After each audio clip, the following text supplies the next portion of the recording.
Welcome back, everybody, to another episode of Spirit of Justice. We are in the middle of a seance, as you can see. We just recently had a revision. So, now we have to look at the revised statement because something is off about this. This was the updated statement. So what we need to do here, this is the tricky one. I don't think this really matters where you select this, but you're supposed to select the green floor in this with this statement. Objection! This one got me stuck for a while. Like I understood what it was to do, but for some reason I didn't think that hard enough to be like, oh right, I just picked the green floor thing. I don't need to wait for the word. The change in the date and time of the crime has caused a new inconsistency to surface. What's this? Ah, you are making that irritating face again! Cease that at once! Sorry, but this is the face I was born with. Now, let's focus on what is important. What the victim saw in his final moments.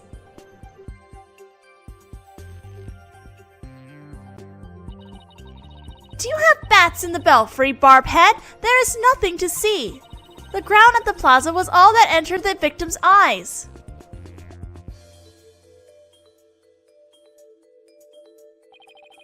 And that's what I find so strange. On the day before the riot, it should have been impossible to see that pattern on the ground. Impossible, you say? Do explain. This piece of evidence shows why the plaza's ground was not visible that day. We're looking for the newspaper. This is the right one. I was like, was there something else or was it the newspaper? This newspaper has an article that is tiny in size but huge in importance. It says that the ground was covered with thick white ice the day before the riot. What? But the victim did not see so much as an ice cube on the ground. Exactly. And so we must ask, what was the victim looking at in his final moments? If you have something to say, then say it! The last thing the victim saw was not the ground at the Plaza of Devotion. This can only mean that he was killed elsewhere. What? What? What? What? Then where do you propose the victim was actually killed? Yes, tell us where. Otherwise your argument is worthless. About that. Ugh, I haven't gotten to that part yet. Any ideas, Maya? Let me think. Well, it's somewhere green and shaggy, right? Right, but where could that be? What is it, Barbhead? Giving up already? Not at all. Now, where have I seen something green and shaggy? This shows where the victim was killed. The hideout is the answer, because that green thing looks like that big moss stone thing that we found in the hideout. The secret hideout the rebels were using. The rebel hideout? There was no such place anywhere on the floor of that chamber! Oh my god, Rafa, use your freaking eyes. You're absolutely right. There's no place on the floor anyway. Then what did the victim see in his final moments if not the floor of the rebel hideout? Everyone is fucking blind. This is what the victim saw in his final moments. This thingy. The shaggy green surface the victim saw was one of the moss-covered stone slabs. Why are those there, though? As you can see, there are two distinct hand-shaped impressions in the moss there. I believe the victim was killed while he stood there with his hands pressed against the slab. That does agree with the seance vision. However, one cannot definitely declare they are one and the same. I concur. There is no proof that a murder occurred in the rebel hideout. Yes, there is. Indeed, what evidence do you have of this? I've already shown you the evidence. What do you mean? Please, take a look at the second version of the photo I just showed you. You can see the results of the luminal test I performed in the rebel hideout. This is proof positive that someone had been bleeding in front of that stone slab. I mean, there's some blood there, right, visible without the luminal. Is this true? This information has already been provided to the police. Detective Sky, to whom does this blood belong? Well, we thought it was the High Priestess' blood that floated in from outside. So we haven't tested it yet. Then you must do so at once. Yes, Your Majesty. Get at it, Emma.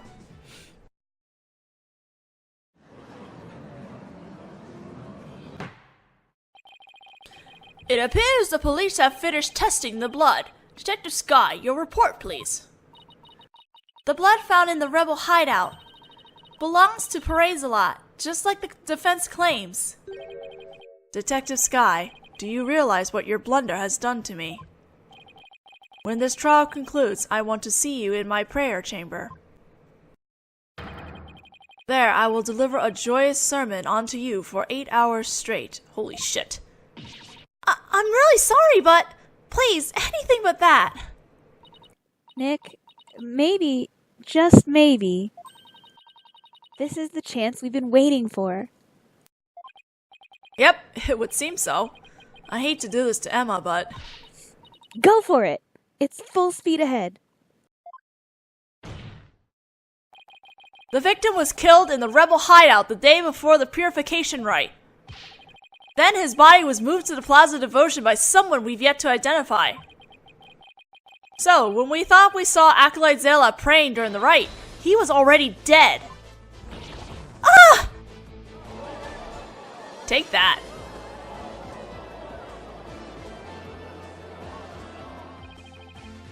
And that's not all. If he was killed at the Inner Sanctum, that would explain one more thing. And that would be... how the time of death was made to look later than it actually was, the proof of which was left behind at the sanctum. This points to how the time of death was made to appear later than it actually was. Where's that one picture? Wait. Is this one? No, not the diagram. Wait, where's the photos? Oh, there's two of them. Okay, this one. I was like, where is it? Why, these are photos of the Inner Sanctum. I'd like you to focus on this one. The proof is right here in this photo. This is how the time of death was made to appear later than it really was. Do you see how the snow has been removed from this one spot only? That's because it was used to keep the victim's body cold. That's why the time of death wasn't what it seemed. The time was mistaken, and the place too. And just what do you believe that proves? That my client is innocent? What of her fingerprints on the dagger, and the Plume Punisher theme the victim heard? You have failed to address these two key pieces of evidence. I see your point. Wasn't this your big chance, Nick? I'm really hoping the difference in the location can invalidate either the weapon or the theme song from being used as evidence against you. Actually, that might be possible. At least for one of them. You know, the biggest complaint about Dual Destiny was that there was too much hand-holding, but I feel like Spirit of Justice is also suffering with the same problem too. Really? What's this? You say you can contradict our argument for a key piece of evidence. Very well, let us see you try. Nick, take a good look at the Rebel hideout photo. Oh. The defense can invalidate this piece of evidence, the Plume Punisher theme. The Plume Punisher theme? And how do you intend to support such a claim?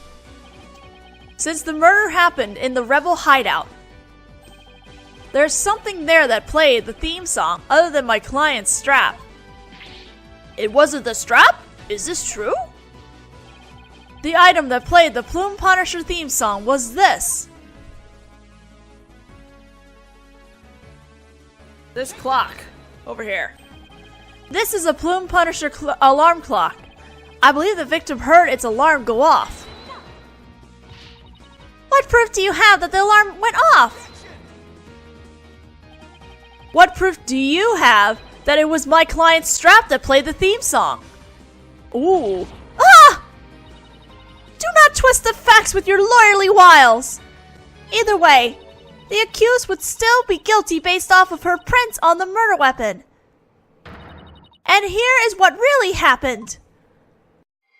Another insight revised. The victim stood with his hand on the stone slab in the hideout. Uh-oh, we have a new one. It was the afternoon of the day before the right. 2 insight revisions. Oh boy. Alright then. Though there have been some twists and turns, that is the truth of what happened. Ugh. I won't get anywhere until I can eliminate the dagger. Most impressive, your benevolence. See, I see no inconsistencies anywhere in the prosecution's case. No. There is one. What's this? You still claim there to be an inconsistency? Huh. Try as you might, the outcome will always be the same.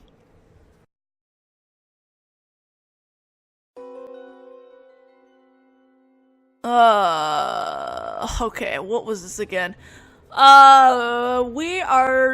It's the first statement. He was standing.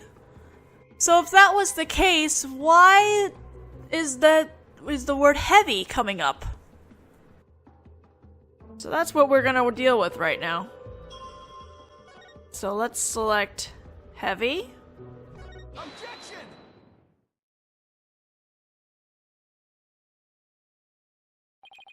The victim was originally thought to have been stabbed while bent over in prayer, but he was actually standing with his hands against the stone slab. So the question is, where did the sensation of something heavy come from? Yes, I see your point.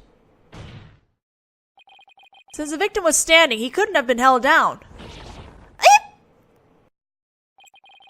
Then tell us, Mr. Wright, what was that heavy sensation felt by the victim? What caused the heavy sensation Zalot felt? Any thoughts, Maya? I agree. That sense of heaviness seems important. But there's also the matter of Zealot's hands on the stone slab. Why were they even there? Could it be related to the cause of the heavy sensation? Well, Mr. Wright, do you have an answer for us? Of course. If I just envisioned the state Zalot was in when he was killed. The cause of the heaviness the victim felt was the falling stone... The culprit jumping... Oh, no. The falling stone slab, excuse me. The only conceivable cause is... the stone slab falling over, trapping the victim underneath. What? Oh!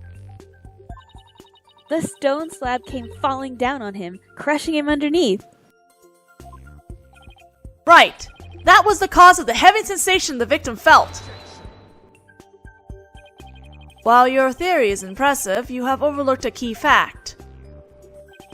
The victim was not crushed to death, rather he was stabbed. Oh yeah. Or do you claim that the dagger was plunged in after the slab had fallen on him? Excuse me. The Huda is very hard. Plus, had the killer been behind the victim, they would have both been crushed together. Well, would you care to explain? Sure, I'd love to. That doesn't mean I can. How could the dagger have been plunged in after the slab fell on the victim? What if it wasn't the dagger? The killer couldn't have plunged the dagger into the victim after the slab fell on him. But what if the murder weapon wasn't what we thought it was? Well, there were other weapons in the rebel hideout. But the entrance to the hideout is right by the stone slab. There isn't enough space between the two to use any of the weapons from found within. Yeah, there's not much space by the entrance, is there? So what was the real murder weapon then? I better think of something. If the murder weapon wasn't the dagger, Then the dagger must have been plunged into the victim after he was already dead. That means he was stabbed at least twice. But the autopsy doesn't mention that. Then he must have been stabbed in the same spot with something shaped like a dagger. I think we already know what the answer is, but we have to get there. Would the defense care to offer an explanation sometime this century? Wait, wasn't there something dagger-like near the scene of the crime? Again, I feel like this game is hand-holding a lot. Something that had a shape similar to the Warback dagger.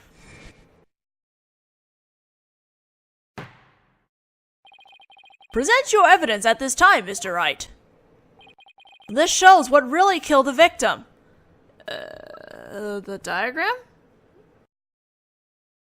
Or is it the diagram or is it the photo? Let's start with that one. Okay, that seems right. Is this not the photo from the scene of the High Priest's murder? Are you suggesting the murder weapon is hidden therein? This is what really took Perezelot's life. This guy. But that is the Warbat statue. Exactly. The Warbat statue has dagger-like feathers protruding from it. That is what really took the victim's life.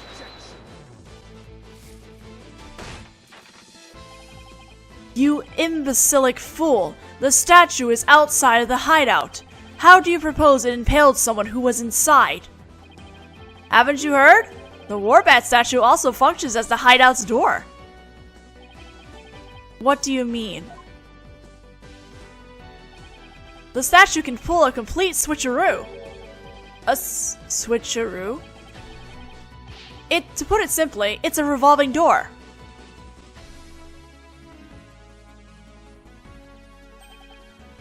A revolving door? Why, that makes perfect sense. Therefore, I believe the truth behind the divination seance to be this.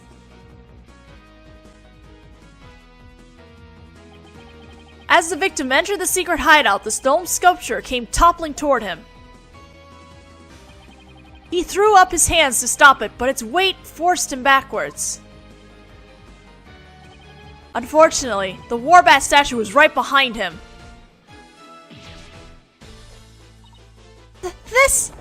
This cannot be!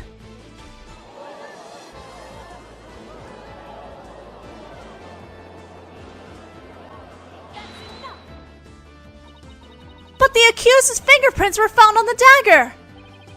She had held it while rehearsing for the rite, which is when her prints got on it. Gah. This is a shocking turn of events, but there is a great deal of circumstantial evidence in the defense's favor. I believe we must accept that the Warbat statue was what killed the victim. I mean, I'm sure if we, scrape the blood off, we'll find him. Now that we know how Acolyte Zalot really met his demise, there's no basis for claiming my client committed this crime. Nice work, Nick. How can this be happening yet again? The divination seance is the only truth. No, your benevolence. It's not the truth itself, but it is a means for shedding light on the truth. Do you understand now? Your kingdom needs lawyers so that they can interpret your insights. But that means I have been misinterpreting the voices of the spirits all this time? Oh, Rafa, your benevolence, are you unwell? All the color has drained from your face. I don't think she's well, Judge, considering. I mean, she just basically condemned a lot of people because of her seance. I will be fine. Continue your proceedings without me. As you wish. Oh, bless her. I feel kind of bad for her. Now then, I would have the defense continue. Please, explain what you have learned now that we know how the victim actually died. Acolyte Zealot was killed in the hideout before the High Priest's murder. That means the body found at the Plaza Devotion was moved there by the real killer. But only after the Warbag dagger was thrust into him, to make it look like the murder weapon. That does seem to agree with what we now know. But why would the real killer go to such lengths? I believe stabbing Acolyte Zealot's body with a dagger and moving it to the plaza was to make it look like a serial murder. It was an attempt to make my client look like a serial killer. That's right. The real killer planned all of this. This forged serial murder case. Oh my god, why couldn't I say that? They did? That's it, Nick. Keep hammering away.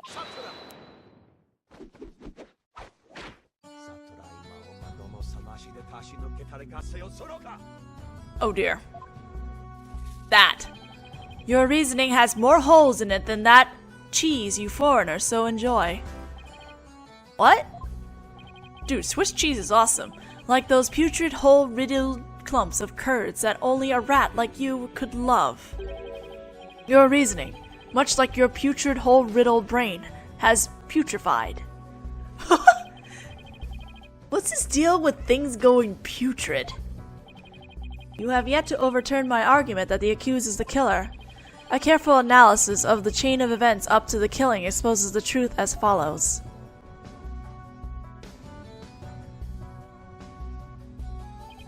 Disguised as Lady Kira, the accused found the rebel hideout the day before the riot.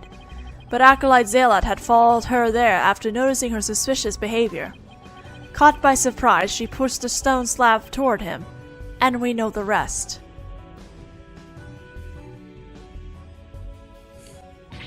I've never been to the rebel hideout in my life! When the High Priest arrived at the sanctum the next day, he realized what she had done.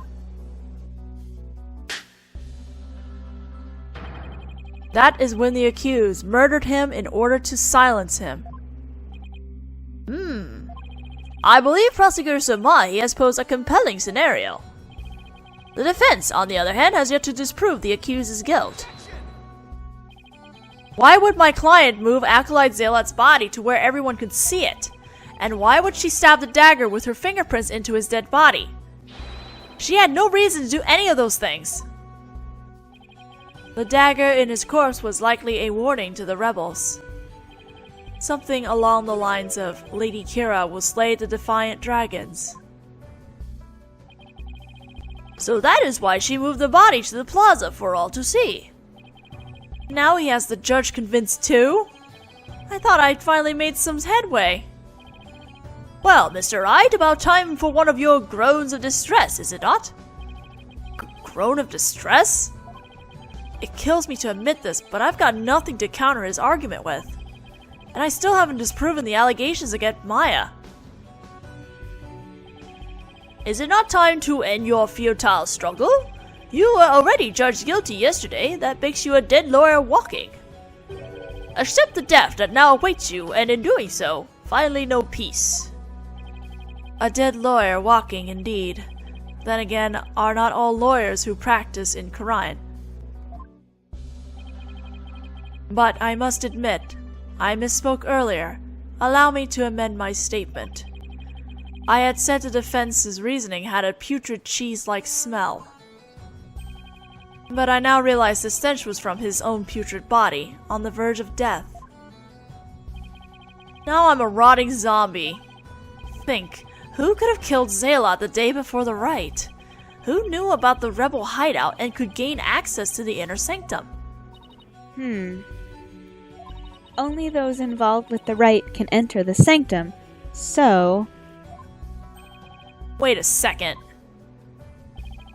Only a rebel would have known about the secret hideout, and the only person who was involved with the rite had access to the sanctum, and was suspected of being a rebel is... Ah!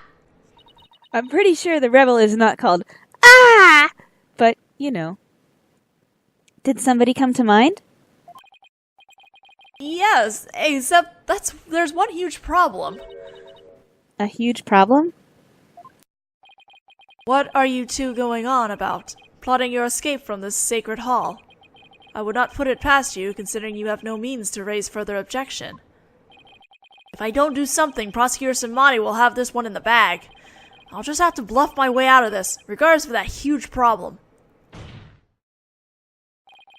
Your Majesty, I believe there is another suspect in Perezalat's murder. Even the most benevolent Holy Mother would not forgive such a desperate lie. After all, you know very well that such a person does not exist. No, there is one person who knew everything. Does such a figure truly exist? Tell us, who might that be? I believe the prime suspect in Acolyte Zealot's murder is... Trust in me. It had to be someone allowed to enter the sanctum and who knew of the hideout. And that would be the High Priest. He would have committed the crime if it occurred the day before the rite. You would pin a crime upon the dead, knowing very well they tell no tales. Hey, we're in Quran, you could just channel them. Have you no shame? Dead men tell no tales. That is definitely a problem. If only the High Priest could tell his side of the story.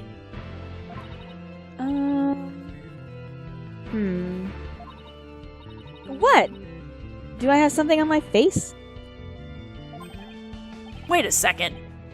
Could this actually work? Oh no!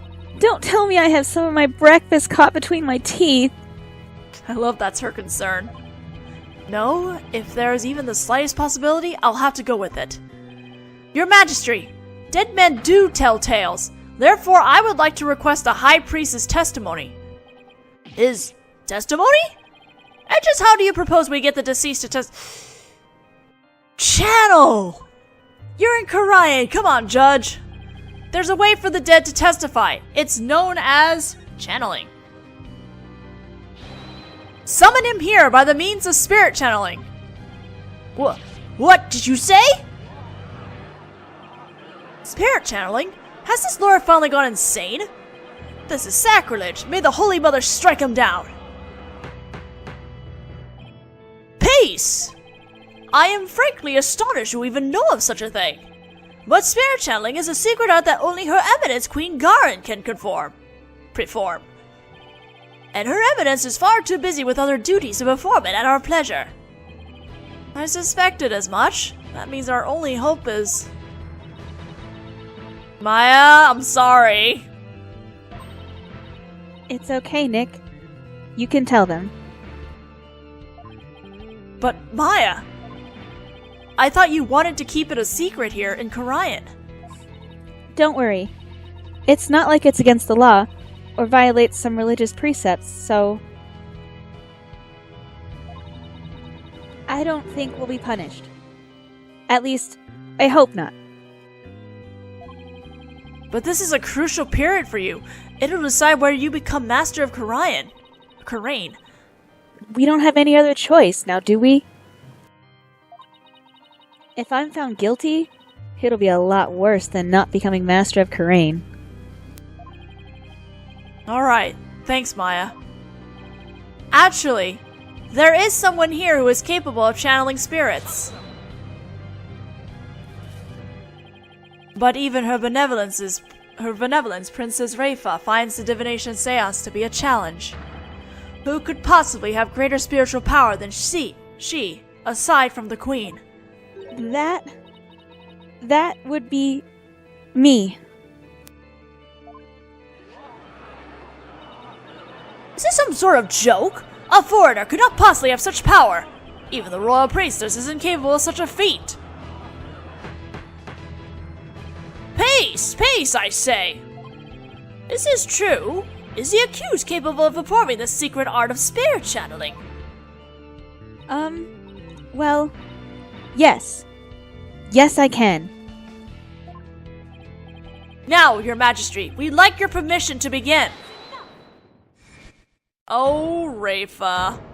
Let's try to see if I can finish this, because there's apparently there should be a to be continue happening some point. Your benevolence. This is an outrage! An outrage, I say! First you make a mockery of the divination seance, and now spirit channeling?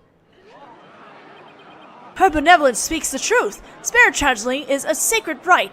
For devils, I say they should be put to death immediately. Still your voices!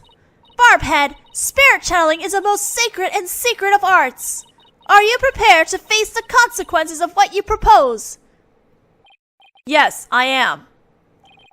Your benevolence, are you saying you approve of their use of spirit channeling? I will judge whether their claim is true. If this is but another of their lies, they shall be executed on the spot. Very well then. Your benevolence? What if the accused actually calls forth an evil spirit? Do you truly believe this foreigner is capable of channeling spirits? Oh, no, but I wanted to be sure, as I am responsible for the safety of all present. Well, an experienced practitioner could inadvertently call forth a dangerous spirit. But do not fear, for I have a megatama of parting. With it, I can send spirits back to the Twilight Realm by halting the flow of spiritual power. That is a relief, indeed. These foreigners have thrown down the gauntlet. Let us not shirk from their challenge. We must prove them guilty and deliver their last rites. Do I make myself clear, Prosecutor Submahi? Perfectly, Your Benevolence. Very well, the accused may channel the High Priest's spirit. But first, we must take a short recess to prepare. We will resume as soon as the preparations are complete. Until then, this court is adjourned. This marks the first time Maya channels a dude? Yes? No? Oh man, my history of Ace Attorney is like really fuzzy. The older games anyway. Well, that's to be continued, so we'll stop here and continue on in the next video. See you guys then.